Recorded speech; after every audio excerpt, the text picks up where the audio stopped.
வாரணன் அண்ணா யாழ்ப்பாணம் இந்து கல்லூரியிலேருந்து 2001 2019 வந்து வர்த்தக பிரிவு மாணவர்கள் வந்து மாவட்ட நிலை முதலாம் இடம் பெற்றிருக்காங்க. நீங்கள் வந்து 2024 மாவட்ட நிலை முதலாம் இடம் பெற்றிருக்கீங்க. இப்போ உங்களோட மனநிலை எப்படி இருக்குது? எனக்கு மிகவும் மகிழ்ச்சியாக இருக்குது. நான் முதலாவதாக இந்து எண்ணெய்க்கு தான் நன்றி சொல்லணும். ஏனென்றால் என்ன இந்தளவு இந்த நிலைக்கு வளர்த்தெடுத்தது வந்து இந்து எண்ணெய் தான். அப்போ முதற்கணமாக நான் எனது பாடசாலைக்கு நன்றியை தெரிவித்துக் கொள்கின்றேன். நீங்கள் காப்போத சாதாரண தரத்தில் என்ன சித்தி பெற்றிருந்தீங்க? 7A2B. இவ்வாறு நல்ல சித்தி பெற்றிருந்த டைமில் நீங்கள் வந்து வர்த்தகத்துறையை தெரிவு செஞ்சதுக்கான காரணம் என்ன? அதாவது யாழ்ப்பாணம் இந்து கல்லூரியை பொறுத்தளவில் ஒரு வழக்கம் இருக்குது, இவ்வாறான திறமையான சித்திகள் எடுக்கிற மாணவர்கள் வந்து விஞ்ஞானத்துறையை அதிக அளவாக விரும்பி போகிறாங்க. நீங்கள் அதை தவிர்த்து வர்த்தகத்துறையை தெரிவு செஞ்சதன் நோக்கம் என்ன? முதலாவது காரணம் வந்து எனக்கு வர்த்தகத்துறை மீதான நாட்டம் தான். எனக்கு வந்து தரம் 10லேருந்து தொகுதி பணமாக நான் வணிக கல்வியை படித்து கொண்டு வரேன். தரம் 10லேயே எனக்கு நான் டிசைட் பண்ணிட்டேன் நான் வர்த்தகத்துறையை தான் தெரிவு செய்வேன் என்று. அதே நேரம் இன்னும் மற்ற காரணம் என்னென்னா எனக்கு சட்டத்தனியாக வந்து எனது கனவாக இருந்தது. அதனாலேயும் நான் 7A2B என்ற திறமை சீட்டை பெற்றிருந்தாலும் நான் அந்த வர்த்தக பிரிவை நான் தெரிவு செய்வேன். நீங்கள் அவ்வாறான ஒரு வர்த்தகத்துறையை தெரிவு செய்து வரைக்க உங்களோட குடும்பத்தவர்கள மனநிலை எப்படி இருந்தது?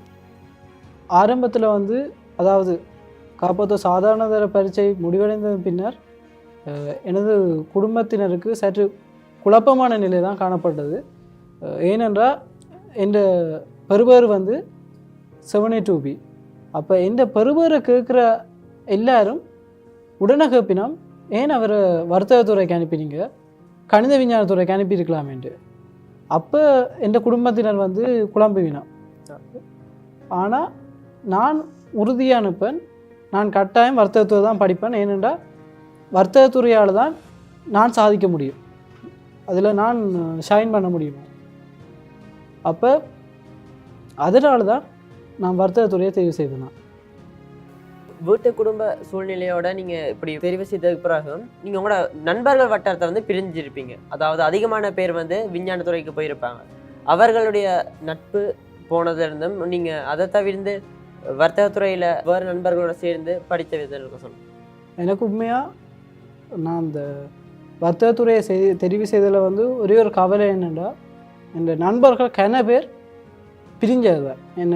அதாவது நாங்கள் 10ஆம் ஆண்டு 11ஆம் ஆண்டில் இருந்து நாங்கள் உண்டா படித்த நாங்கள் திடீரென்று ஒரு இடைவிலகிற மாதிரி அவை விஞ்ஞான பிரிவு கணித பிரிவுக்கு போயிட்டுனா நான் மட்டும் வர்த்தக பிரிவில் நின்ற மாதிரி. ஆனால் எனக்கு இன்னொரு மகிழ்ச்சி என்னென்னா, எனக்கு புதிய நண்பர்கள் கிடைச்சினான், நல்ல அறிவார்ந்த நண்பர்கள் கிடைச்சினான். அதனால் வந்து அந்த இழப்பு எனக்கு அவை வந்து ஈடு செய்யக்கூடியதாக இருந்தது. அதே மாதிரி என்னுடைய நண்பர்கள் எனக்கு எழுகின்ற சந்தேகங்களையும் அவர்கள் எந்த நேரம் எடுத்தாலும், நான் 12 மணிக்கும் தொலைபேசி அழைப்பு எடுப்பேன், எந்த நேரத்தில் எடுத்தாலும் எனக்கு உடனே அந்த சந்தேகங்களை தீர்த்து வைக்கக்கூடிய நல்ல அறிவுபூர்வமான நண்பர்கள் என்னிடம் காணப்பட்டனர். அதனால் எனக்கு அந்த இழந்த அந்த அதாவது என்ன தரம் 10 தரம் 11 இந்த நண்பர்கள் இழப்பு எனக்கு அது பெரியதாக தெரியவில்லை. நீங்கள் வர்த்தகத்துறையை வந்து தெரிவு செய்து யாழ்ப்பாணம் இந்து கல்லூரியில் படித்து கொண்டிருக்கிறதுக்கு வந்து பாடசாலையிலிருந்து உங்களுக்கான வளங்களோ பாடசாலையில் கற்ற சூழ்நிலை எவ்வாறு காணப்பட்டது? நான் முதலே சொன்னது போல் நான் இந்த பேட்டியின் ஆரம்பத்திலேயே நான் சொன்னான், நான் முதலாவது நன்றி தெரிவிக்கிறது இந்து எண்ணெய்க்கு தான். ஏனென்றால் எனக்கு அதாவது நான் கல்வி கற்றலுக்குரிய அனைத்து வளங்களும் யாழ்ப்பாணம் இந்து கல்லூரியிலிருந்து தான் நான் பெற்றுக்கொண்டேன். அது முதலாவது டீச்சர்ஸ் எனக்கு நல்ல ஒரு மிகப்பெரிய ஒரு கிஃப்ட்டுன்னு நான் சொல்லுவேன். யாழ்ப்பாணம் இந்து கல்லூரி ஆசிரியர்கள், அதே நேரம் யாழ்ப்பாணம் இந்து கல்லூரி நூலகம். நான் அடிக்கடி ஒவ்வொரு நாளும் போவேன் யாழ்ப்பாணம் இந்து கல்லூரி நூலகத்துக்கு. ஏனென்றால் அங்கே இருக்கிற புத்தகங்கள் வந்து எந்த ஒரு இடத்துலையும் கிடைக்காது. நீங்கள் எந்த புத்தக கடையில் போனாலும் உடனே சொல்லுவேன் அந்த புத்தகம் வர்ற இல்லைன்ட்டு. அப்படியான புத்தகங்கள் தான் யாழ்ப்பாணம் இந்து கல்லூரி நூலகத்தில் இருக்குது. இப்போ அதால் எனக்கு யாழ்ப்பாணம் இந்து கல்லூரியில் வந்து நிறைய வளங்களை எனக்கு அதாவது இந்த காப்போத உயர்தரத்தை எனக்கு தந்திருக்குது. நீங்கள் இவ்வாறான ஒரு திறமை சிற்றியை பெறுறதுக்கு வந்து நீங்கள் தனியாக படிப்பை மட்டுமே கவனித்து படித்த நீங்களா இல்லாட்டி நீங்கள் எக்ஸ்ட்ரா கரிக்குலர் ஆக்டிவிட்டீஸ்லேயும் ஈடுபட்ட நீங்களா? எனக்கு எனக்கு வந்து இந்த எக்ஸ்ட்ரா கரிக்குலம் ஆக்டிவிட்டீஸில் எனக்கு பெரிய ஆர்வம் இல்லை. அதால் நான் முழுக்க இந்த உயர்தரத்தை வந்து படிப்பில் மட்டும்தான் கான்சென்ட்ரேட் பண்ணி படித்தது. ஏனென்றால் நான் எடுத்தது வந்து எனது குடும்பத்தினருக்கு பெரிய விருப்பம் இல்லை. அவை சம்மதித்தவை தான், ஆனாலும் அவைக்கு பெரிய விருப்பம் இல்லாதபடியாக அதில் நான் சாதிக்கணும், அந்த வர்த்தக துறையில் நான் சாதிக்கணுன்றதுக்காண்டி நான் முழுக்க ஃபோக்கஸ்டாக படிப்பை மட்டுமே நான் ஃபோக்கஸ்டாக இருந்தேன். அதால் எனக்கு அந்த எக்ஸ்ட்ரா கரிக்குலர் ஆக்டிவிட்டீஸில் நான் பங்கு பெற்றதுக்கான டைமும் எனக்கு இருக்கல, அதேமாதிரி ஆர்வமும் எனக்கு இல்லை.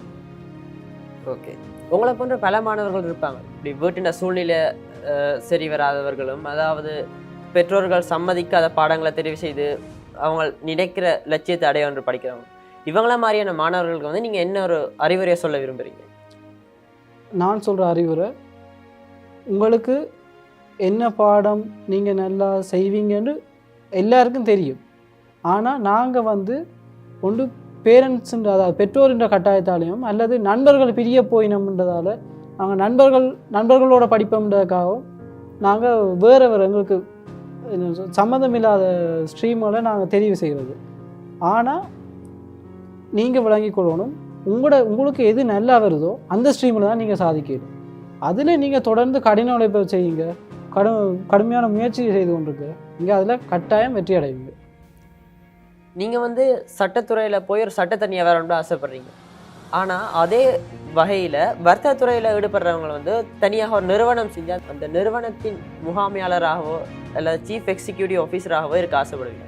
நீங்கள் ஏன் அப்படி ஒரு கனவை விட்டுட்டு சட்டத்தரணின்ற ஒரு தொழிலை ஆசைப்பட்டு போகிறீங்க? முதல் வந்து எனக்கு வந்து ஒரு தொழில் வேணும்.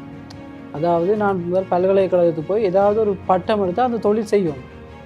அதுக்கு பிறகு அதில் வர்ற வருமானத்தை கொண்டு நான் ஒரு நிறுவனமோ அல்லது ஒரு அமைப்போ நான் உருவாக்கலாம். இப்போ முதலாவது எனக்கு வந்து அந்த தொழில் தேவைன்றபடியாக சட்டத்துறையை தான் தெரிவு செய்யணும். அதுக்கு பிறகு எனக்கு நேரம், அதாவது இனி வரும் சூழ்நிலையை பொறுத்து அது அந்த முடிவை நான் மேற்கொள்வேன். யாழ்ப்பாணம் இந்து கல்லூரியை பொறுத்தளவில் அனைத்து வகுப்பறைகளுமே திறன் வகுப்பறைகளாக இருக்குது. அந்த வகையில் உங்களுக்கு வந்து வர்த்தக பிரிவில் வந்து படிக்கிறதுக்கு வந்து வகுப்பறையின சூழ்நிலை எவ்வாறு இருந்தது? எனக்கு வந்து நான் முதலே சொன்னது தான், வகுப்பறை வந்து திறன் வகுப்பறைகளாக எங்களோட அதிபர் செந்தில்மாறன் சார் மாற்றியிருந்தவர். அதால் வந்து பயனடைஞ்சவே நிறைய பேர், அதில் நானும் ஒருத்தன். யாழ்ப்பாணம் இந்து கல்லூரியோட திறன் வகுப்பறை வந்து சர்வதேச தரத்திலான பாடசாலை என்ற வகுப்பறைக்கு இப்போ ஒப்பானதாக காணப்படுது. அதால் எனது கற்றல் செயற்பாட்டுக்கு வந்து மிகவும் உதவியாக இருந்தது இந்த திறன் வகுப்பறைகள் தான். ஏனென்றால் அதாவது இதுக்கு முதல் நான் தரம் 6 தரம் 7 அதுகளில் படிக்கும்போது சாதாரணமான ஒரு பொதுவாக ஒரு வகுப்பறை மாதிரி தான் இருக்குது. ஆனால் இப்போ திறன் வகுப்பறைகள் வந்து அந்த நிலையை மாற்றி அமைச்சிருக்குது. அது அந்த வகுப்பறை திறன் வகுப்பறை வந்து எனக்கு மிகவும் உதவியாக இருந்தது, கற்றல் செயல்முறைக்கு மிகவும் உதவியாக இருந்தது. உங்களை இன்னைக்கு இவ்வாறான நேர்காணலில் நான் உங்களோட பேசினது ரொம்ப மகிழ்ச்சியாக இருக்கேண்ணா. மிகவும் சந்தோஷமாக இருக்குது.